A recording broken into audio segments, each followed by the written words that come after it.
The most anticipated 2026 election வந்து நேற்று முடிஞ்சிருச்சு. டேட்டா படி பார்த்தோம் அப்படின்னா 85.15% வந்து நேற்று ரெக்கார்டு ஹியூஜ். தமிழ்நாட்டிலேயே வந்து ரொம்ப பெரிய ரெக்கார்ட் பிரேக்கிங் ஓட் வந்து பதிவாயிருக்கு. விஜயோட அலை இருந்ததா இல்லையா அப்படின்னு ஏகப்பட்ட விவாதங்கள் வந்து நடந்துட்டு இருக்கு. அது எந்த அளவுக்கு உண்மை அப்படிங்கிறத வந்து நாம வந்து ஒரு டேட்டாவை வச்சு நம்பர்ஸை வச்சு நம்ம வந்து இந்த வீடியோல பார்த்துடலாம். நாம இப்ப 2001 2026 வரைக்கும் எவ்வளவு ஓட்டர்ஸ் வந்து ஒரு எலெக்ஷனுக்கும் இன்க்ரீஸ் ஆயிருக்காங்கன்னு நம்ம பார்க்க போறோம். 2001 மொத்த வாக்காளர்களை நாம பார்த்தோம் அப்படின்னா 4.74 கோடி இருக்காங்க.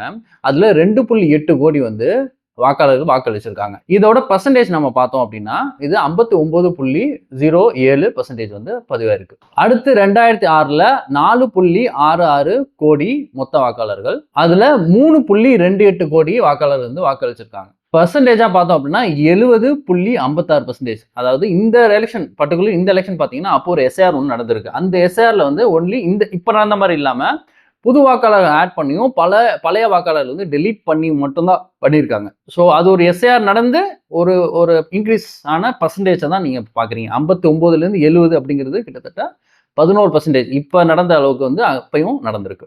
அதில் வந்து வித்தியாசம் நம்ம பார்த்தோம் அப்படின்னா 48 லட்சம், அதாவது 2001 2006 பார்த்தோம்னா 48 லட்சம் பேர் வந்து அதிகமாக வாக்களிச்சிருக்காங்க. 2011 மொத்த வாக்காளர்கள் பார்த்தீங்கன்னா 4.71 கோடி, அதுல வாக்களிச்சவங்க 3.68 கோடி. பர்சன்டேஜா நம்ம பார்த்தோம்னா 78.29%. 2006க்கும் 2011க்கும் பாத்தீங்க அப்படின்னா 40 லட்சம் பேர் அதிகமா வாக்களிச்சிருக்காங்க. 2016 இதுதான் ரொம்ப ரொம்ப ஒரு இம்பார்ட்டன்டான ஒரு எலெக்ஷன். ஆக்சுவலா இதை பத்தி ஏன் இது இம்பார்ட்டன்ட்னு நாங்க பின்னாடி சொல்றோம். முதல்ல நம்பர்ஸ் உங்களுக்கு சொல்லிடுறோம். 2016 எலெக்ஷன்ல 5.77 கோடி மொத்த வாக்காளர்கள், அதுல 4.32 கோடி வாக்காளர்கள் வந்து வாக்களிச்சிருக்காங்க. பர்சன்டேஜா நம்ம பார்த்தோம்னா 74.81%. வித்தியாசம் பார்த்தோம்னா கிட்டத்தட்ட 64 லட்சம் பேர் அந்த எலெக்ஷன்ல வந்து அதிகமா வாக்களிச்சிருக்காங்க 2011 விட. 2021 பார்த்தோம் அப்படின்னா 6.29 கோடி மொத்த வாக்காளர்கள், அதுல 4.63 கோடி பேர் வாக்களிச்சு. பர்சன்டேஜ் நம்ம பார்த்தோம்னா 73.63%. இங்கேயும் கிட்டத்தட்ட 26 லட்சம் பேர் அதிகமா போன எலெக்ஷனோட, அதாவது 2016 எலெக்ஷனோட அதிகமா வாக்களிச்சிருக்காங்க. மெயினா நம்ம இப்ப நேற்று நடந்த எலெக்ஷன் வரப்போறோம்.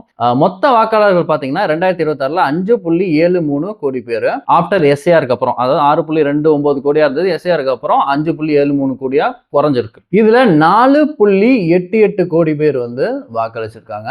பர்சன்டேஜா நாம பார்த்தோம் அப்படின்னா 85.5%. இதுல வாக்காளர்கள் வித்தியாசம் நாம பார்த்தோம்னா வெறும் 30 லட்சம் தான் இன்க்ரீஸ் ஆயிருக்கு அப்படிங்கிறது நம்ம பார்க்க வேண்டியதா இருக்கு. ஏன்னா வந்து இது வந்து ஒரு நார்மலா நடக்கிற ஒரு இன்க்ரீஸ் தான். இதை விட அதிகமாலாம் 2016 எலெக்ஷன்ல ஆயிருக்கு. 64 லட்சம் பேர் அதிகமானவங்க ஓட்டு போட்டிருக்காங்க. ஸோ ஆல்சோ இதை நாம வந்து அப்சல்யூட் நம்பர்ஸா தான் பார்க்கணும். ஏன்னா நம்பர்ஸை வச்சு தான் இங்க பர்சன்டேஜ் கால்குலேட் பண்ண போறதே தவிர பர்சன்டேஜை வச்சு இங்க நம்பர்ஸ் கிடையாது. ஏன் அப்படி நம்ம சொல்றோம்னா, ஃபார் எக்ஸாம்பிள் ஒரு 1000 ஓட்டர்ஸ் ஒரு பூல நாம வச்சுப்போம்.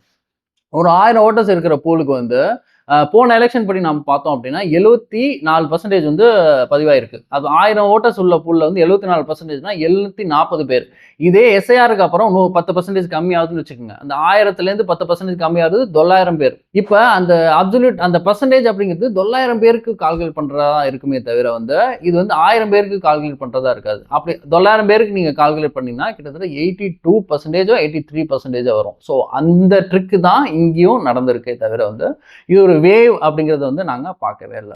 இதுவே 90 தாண்டிச்சுன்னு வைங்களேன், இது கண்டிப்பா வந்து வேவ்னு ஒத்துக்கலாம். அதுவும் இல்லாம ஒரு பெரிய வேவ் அப்படிங்கிற மாதிரி ஒத்துக்க முடியாது, ஒரு சின்ன வேவ்னு வச்சுக்கலாம். 95% தான் இது அப்சல்யூட் ஒரு வேவ் கான ஒரு இண்டிகேட்டர் ஆக்சுவலா. ஸோ இதுதான் வந்து இங்க உண்மை. ஏன்னா நம்ம ஆல்ரெடி சொன்ன மாதிரி கிட்டத்தட்ட 64 லட்சம் பேர் அதிகமா 2016 எலெக்ஷன்ல ஓட்டு போட்டிருக்காங்க. நம்ம ஆல்ரெடி சொன்ன மாதிரி 2016 எலெக்ஷன்ல ஒரு ட்விஸ்ட் இருக்குன்னு நான் சொல்லியிருந்தேன். ஏன் 2016 எலெக்ஷன்ல ஒரு ட்விஸ்ட் இருக்கு அப்படின்னா, ஏடிஎம்கே அந்த எலெக்ஷன்ல வந்து தனியா நின்றுச்சு ஆக்சுவலா. ஸோ அது மட்டும் இல்லாம டிஎம்கே வந்து சில கூட்டணிகளை வச்சு நின்றுச்சு. அதுல ஒரு 3வது ஃப்ரண்ட் வந்து உருவாச்சு. அந்த கூட்டணியோட பேர் வந்து மக்கள் நல கூட்டணி. அதுல வந்து சிபிஎம் டிஎம்டிகே தலைமையில விசிகே இருந்தது. கிட்டத்தட்ட வந்து நிறைய கட்சிகள் வந்து இப்ப டிஎம்கே கூட்டணியில இருக்கிற நிறைய கட்சிகள் வந்து அந்த கூட்டணியில இருந்தாங்க. அதுக்கப்புறம் பாமக அன்புமணி தனியா நின்னாரு, பிஜேபி தனியா நின்றுச்சு, நாம் தமிழர் முத வந்து போட்டிட்டுச்சு. கிட்டத்தட்ட வந்து நம்ம சொன்னோம் அப்படின்னா ரொம்ப பெரிய ஹியூஜான இப்ப இருக்கிற போட்டியோட இப்போ வந்து அங்க வந்து பல முனை போட்டிகள் இருந்தது.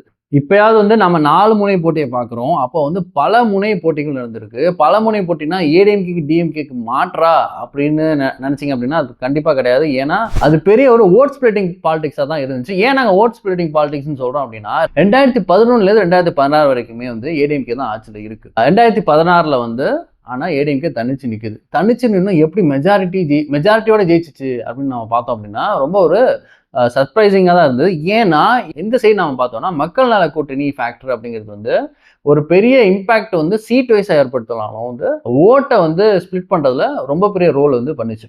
அது மட்டுமா பண்ணிச்சு, ஈவன் பாமக கூட பிஜேபி கூட சேரலைங்க. பிஜேபி தானே இருந்துச்சுங்க அந்த எலெக்ஷனில். பாமகவும் தன்னை இருந்துச்சு. பாமகவில் அன்புமணி வந்து தன்னை ஒரு சிஎம் கேண்டிடேட்டாக ப்ரொஜெக்ட் பண்ணி நின்ன எலெக்ஷன் தான் அது. மாற்றம் முன்னேற்றம் அன்புமணி கேள்விப்பட்டிருப்பீங்க. அந்த எலெக்ஷனில் தான் பாமக தன்னை இருந்துச்சு. ஸோ இந்த எலெக்ஷன்லையும் நம்மளோட கருத்து என்ன அப்படின்னா இது வந்து ஒரு 2016 எலெக்ஷன் மாதிரி தான் இருக்க போகுது அப்படி தான் நம்ம நினைக்கிறோம். 2016 எலெக்ஷனில் நீங்கள் பார்த்தீங்க அப்படின்னா அந்த மக்கள் நல கூட்டணி எந்த சீட்டுமே ஜெயிக்கலனாலும் கிட்டத்தட்ட 6.1% வந்து ஓட்டை ஸ்பிளிட் பண்ணாங்க. பாமக 5.4% பண்ணாங்க. பிஜேபி வந்து 2.9% பண்ணுச்சு. நாம் தமிழர் 1.1% பண்ணுச்சு. இந்த எல்லா கட்சியும் சேர்ந்து கிட்டத்தட்ட 15 to 16% வந்து ஓட்டை வந்து ஸ்பிளிட் பண்ணியிருக்காங்க. ஸோ அந்த ஃபேக்டர் தான் அங்க ஏடிஎம்கேக்கு ஆன்டி இன்கம்பன்சி இருந்தது. அப்ப அந்த ஆன்டி இன்கம்பன்சியும் தாண்டி 2016ல ஏடிஎம்கே ஜெயிக்க வச்ச ஒரு ஃபேக்டர் என்ன தெரியுமா? இந்த மக்கள் நல கூட்டணி ஃபேக்டர் தான். மக்கள் நல கூட்டணி மட்டும் இல்ல, எல்லா கட்சிகளும் அப்ப சதறி நின்று தனியா நின்றுச்சு. அது ஒரு பெரிய ஃபேக்டரா இருந்தது. அதுதான் ஏடிஎம்கேக்கு ஆன்டி இன்கம்பன்சி தாண்டி 2016ல ஜெயிக்க வச்ச ஒரு ஃபேக்டர். ஸோ 2016 2026 லிங்க் ஆகிற இடம் இதுதான். நாங்க நினைக்கிறது என்ன அப்படின்னா இப்ப ஆன்டி இன்கம்பன்சி டிஎம்கேக்கு இருக்கா அப்படின்னு கேட்டா கண்டிப்பா இருக்கு. ஆன்டி இன்கம்பன்சி டிஎம்கேக்கு இருக்கு. ஆனா அந்த ஆன்டி இன்கம்பன்சி அப்படிங்கிறது யாரை நோக்கி போகுதுன்னு ஒரு ஃபேக்டர் இருக்குல்ல. டிஎம்கே இல்லைன்னா அது ஏடிஎம்கே நோக்கி போகணும் இல்லையா? ஆனா அதை வந்து லாபகமா இங்க வந்து விஜய் எடுக்கிறாரோ அப்படிங்கிறது தான் இங்க அதுல ஒரு பெரிய ஒரு ஸ்பெகுலேஷனே இருக்கு. நம்ம அது மே 4 அன்னைக்கு தெரிஞ்சிரும். பட் எங்களோட கருத்து, இது ஒரு கணிப்பு கூட கிடையாது, எங்களோட கருத்து என்னன்னா மக்கள் நல கூட்டணியும் அங்க அப்ப சதறி இருந்த கட்சிகளும் என்ன செஞ்சதோ அதை விட ஒரு 5% 6% எக்ஸ்ட்ரா விஜய் அவர்கள் இந்த எலெக்ஷன்ல பண்ணுவார் தான் நாங்க நினைக்கிறோம். அந்த ஆன்டி இன்கம்பன்சி ஓட்டை வந்து ஏடிஎம்கேக்கு போடாம தான் சைடு அவர் இருக்கிறது மூலமா வந்து இங்க ஏடிஎம்கேவை பலவீனப்படுத்துறதான் நாங்க நினைக்கிறோம். நம்ம ஆல்ரெடி இதுவும் சொல்லியும் இருப்போம். ஒரு வீடியோவில் வந்து ஓட் ஸ்பிளிட்டிங் பர்சன்டேஜ்லாம் ஒரு கட்சியிலேருந்து நம்ம சொல்லியிருப்போம். அதில் ஹியூஜ் சங்கை வந்து ஏடிஎம்கேலேருந்தும் நாம் தமிழர்லேருந்தும் இவர் எடுக்கிறாரு. இந்த குறிப்பாக பெண்கள் ஓட்டு அப்படிங்கிறது வந்து அது விஜய்க்கு இருக்குது அப்படிங்கிறதுல வந்து ஒரு மாற்று கருத்து இல்லை. இதை நிறைய பேர் சொல்லிக்கிட்டு இருக்காங்க. இந்த பெண்கள் ஓட்டு அப்படிங்கிறது மேபி இந்த சிட்டியில் வந்து நிறைய வந்து விஜய்க்கு விழலாம், ஈவன் டவுனில் கூட விழலாம். ஆனால் இந்த கிராமங்களில் இருக்கிற பெண்கள் ஓட்டு அப்படிங்கிறது நிறைய வந்து டிஎம்கே கொடுறதுக்கான வாய்ப்புகள் இருக்கு. ஏன் நாங்கள் சொல்றோம் அப்படின்னு சொல்லிடுறோம். இப்போ வந்து ஒரு பூத்துல வந்து எனக்கு தெரிஞ்ச ஒரு ஆள் வந்து வேலை பார்த்தாங்க. ஸோ அந்த பூத்துல நம்ம பார்த்தோம் அப்படின்னா ஒரு அறிகுறியே தெரியல. இப்போ அந்த பூத்துல கிட்டத்தட்ட 1100 வாக்காளர்கள். அந்த பூத்துல வந்து கிட்ட 980 பேர் வந்து அந்த பூத்துல வந்து வாக்களிச்சிருக்காங்க. ஸோ அந்த பூத்துல பார்த்தோம்னா விஜயோட அறிகுறி சுத்தமா இல்லை. ஒரு ஆள் மட்டும் விஜய் போட்டோவோட போய் ஓட்டு போட்டிருக்காங்க. மேபி நிறைய பேர் வந்து விஜய்க்கு அங்கே ஓட்டு போட்டிருக்கலாம். பட் அந்த ஒரு சிம்பிளோட போய் போடுறது அப்படிங்கிறது இருக்குல்ல, அதில் ஒரே ஒரு ஆள் மட்டும் தான் பண்ணியிருக்காங்க. வேற நீங்கள் பார்த்தீங்கன்னா பெண்கள் கருப்பு சிவப்பு சாரியில் வந்து நிறைய பேர் வந்து ஒரு 30-35 பேர் வந்து போட்டிருக்கிறதா சொன்னாங்க. பட் இதை பேஸ் பண்ணி தான் சொல்கிறேன். ஏன்னா பெண்கள் வாண்டடாக போகிறாங்க. ஒரு கிராமங்களில் இருக்கிற பெண்கள் வந்து ஒரு வாண்டடாக 1100 பேர் இருக்கிற ஒரு பூத்தில் வந்து பெண்கள் வாண்டடாக கருப்பு சிவப்பு சாரி கட்டிட்டு போகிறாங்க அப்படின்னா அங்கே பெண்கள் எவ்வளோ பேர் வந்து திமுக சைடு இருக்காங்க நம்ம பார்க்கணும். அது பெண்கள் கிராம பெண்கள் எந்த அளவுக்கு வந்து திமுகவில் பயனடைஞ்சு இருக்காங்க அப்படிங்கிறது நம்ம பார்க்க வேண்டியதாக இருக்குது. ஸோ இதில் வந்து நமக்கு பெண்கள் ஓட்டு அப்படிங்கிறது மோஸ்ட்லி இந்த கிராமங்கள் சைடு திமுக சைடு போகிறதுக்கான வாய்ப்புகள் நிறைய இருக்குன்னு நம்ம இதை பார்க்கலாம். இதில் விஜய் வேவோ இல்லை விஜய் அலையோ இல்லை விஜய் சுனாமியோ இல்லை விஜய் சுறாவோ கிடையாதுன்னு தான் நாங்கள் நினைக்கிறோம். ஏன்னு நீங்கள் ஆல்ரெடி சொல்லியிருப்போம் டீட்டெயில்டாக. அப்போ பல கட்சிகள் பிரிஞ்சு இருந்து செஞ்ச ஒரு வேலையை தான் இப்போ விஜய் ஒன்றா ஒரே ஆளாக இருந்து இப்போ வந்து அது பண்ண போகிறாருன்னு நாங்கள் நினைக்கிறோம். ஸோ அதனால வந்து மே 4 அன்னைக்கு தான் இவர் எந்த அளவுக்கு வாக்குகளை பிரிப்பார், 20%, 22%, இல்லை அதுக்கும் மேலேயா அப்படிங்கிறது வந்து மே 4 தெரிஞ்சிடும் எப்படி இருந்தாலும். பட் அந்த 22 ரேஞ்சில் அவர் வாங்கினார்னா அது யாரை பாதிக்க போகுது, அது வந்து ஏடிஎம்கே பாதிக்க போதா இல்லை டிஎம்கே பாதிக்க போதா அப்படின்னு பொறுத்து தான் இந்த எலெக்ஷனோட ரிசல்ட்டு இருக்கும். ஆனால் மோஸ்ட்லி நாங்கள் சொன்ன மாதிரி இது எங்களோட கருத்து மட்டும்தான். உங்களை இதை பேஸ் பண்ணி எப்படி இருக்குமா இருக்காது அப்படிங்கிறது மே 4 வந்து நமக்கு டீட்டெயிலாக தெரிஞ்சிடும். நீங்கள் என்ன நினைக்கிறீங்க, விஜய் எவ்வளோ பர்சன்டேஜ் வாங்குவார், விஜய் அலைன்னு நீங்கள் நினைக்கிறீங்களா அப்படின்னா ஏன் நினைக்கிறீங்கன்னு எங்களுக்கு கமெண்ட்டில் சொல்லுங்கள். நான் அதுக்கு சரியான ரிப்ளையும் உங்களுக்கு கண்டிப்பாக சொல்லுவேன். நீங்கள் சரியான ஒரு ஹெல்த்தியான டிஸ்கஷன் பண்ணிங்கன்னா நாங்கள் வந்து கண்டிப்பாக ரிப்ளை பண்ணி அதுக்கு சரியான ஒரு பதிலும் நாங்கள் சொல்லுவோம். தேங்க்ஸ் ஃபார் வாட்சிங். Keep supporting us. வேற ஒரு வீடியோட நம்ம சந்திக்கலாம்.